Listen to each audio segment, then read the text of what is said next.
بالله من الشيطان الرجيم.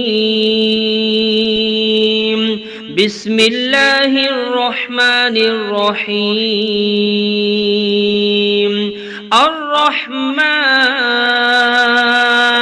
علم القرآن خلق الإنسان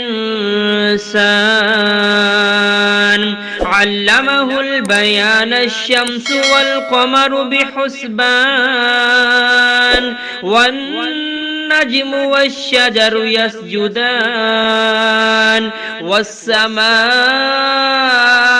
رفعها ووضع الميزان ألا تطغوا في الميزان وأقيموا الوزن بالقسط ولا تخسروا الميزان والأرض وضعها للأنام فيها فاكهة والنخل ذات الأكمام والحب ذو العصف والريحان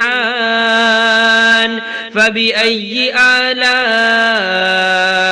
ربكما تكذبان.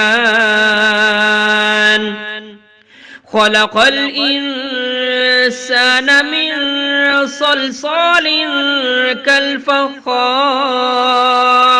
وخلق الجان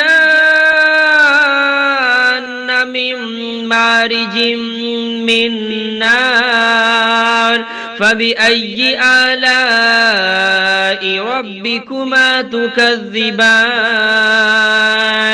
رب المشرقين ورب المغربين فبأي آلاء ربكما تكذبان. مرج البحرين يلتقيان بينهما برزخ لا يبغيان فبأي آلاء ربكما تكذبان. يخرج منهما اللؤلؤ والمرجان فبأي آلاء ربكما تكذبان.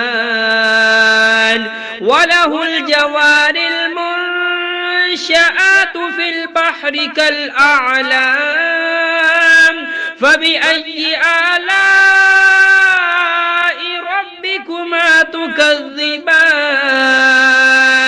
كل من عليها فان ويبقى وجه ربك ذو الجلال والإكرام فبأي آلاء ربكما تكذبان.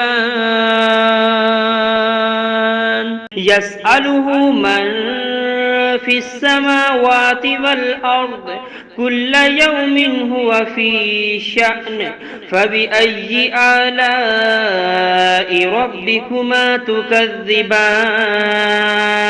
سنفرغ لكم أيها الثقلان فبأي آلاء ربكما تكذبان. يا معشر الجن والإنس إن استطعتم أن تنفذوا من أقطار السماوات والأرض فانفذوا لا تنفذون إلا بسلطان فبأي آلاء ربكما تكذبان. يرسل عليكما شواظ من نار ونحاس فلا تنتصران فبأي آلاء ربكما تكذبان. فإذا انشقت السماء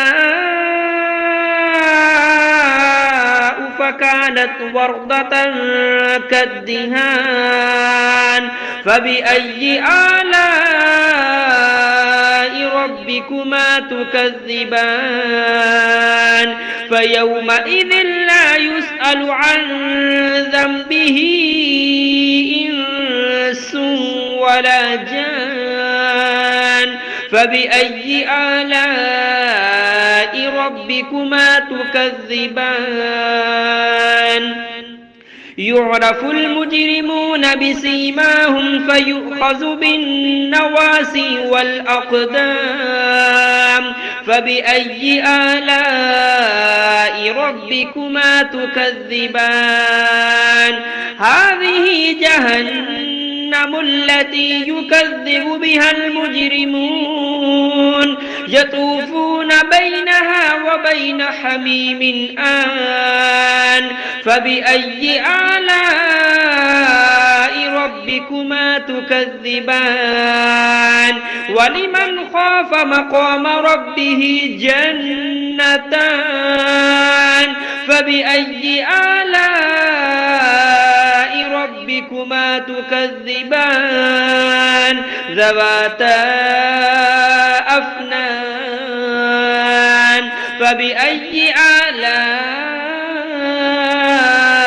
ربكما تكذبان فيهما عينان تجريان فبأي آلاء ربكما تكذبان فيهما من كل فاكهة زوجان فبأي آلاء ربكما تكذبان متكئين على فرش بطائنها من استبرق وجنى الجنتين دان فبأي آلاء ربكما تكذبان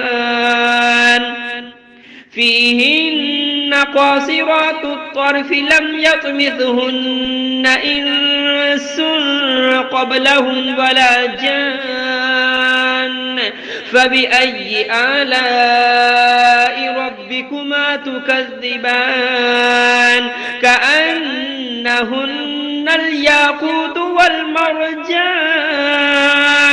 فبأي آلاء ربكما تكذبان هل جزاء الإحسان إلا الإحسان فبأي آلاء ربكما تكذبان ومن دونهما جنتان فبأي آلاء ربكما تكذبان مدهامتان فبأي آلاء ربكما تكذبان فيهما عينان نضاختان فبأي آلاء ربكما تكذبان فيهما فاكهة ونخل ورمان فبأي آلاء ربكما تكذبان فيهن خيرات حسان فبأي آلاء ربكما تكذبان حور مقصورات في الخيام فبأي آلاء ربكما تكذبان لم يطمثهن إنس قبلهم ولا جان فبأي آلاء ربكما تكذبان متكئين على رفرف خضر وعبقري حسان فبأي آلاء ربكما تكذبان تبارك اسم ربك ذي الجلال والإكرام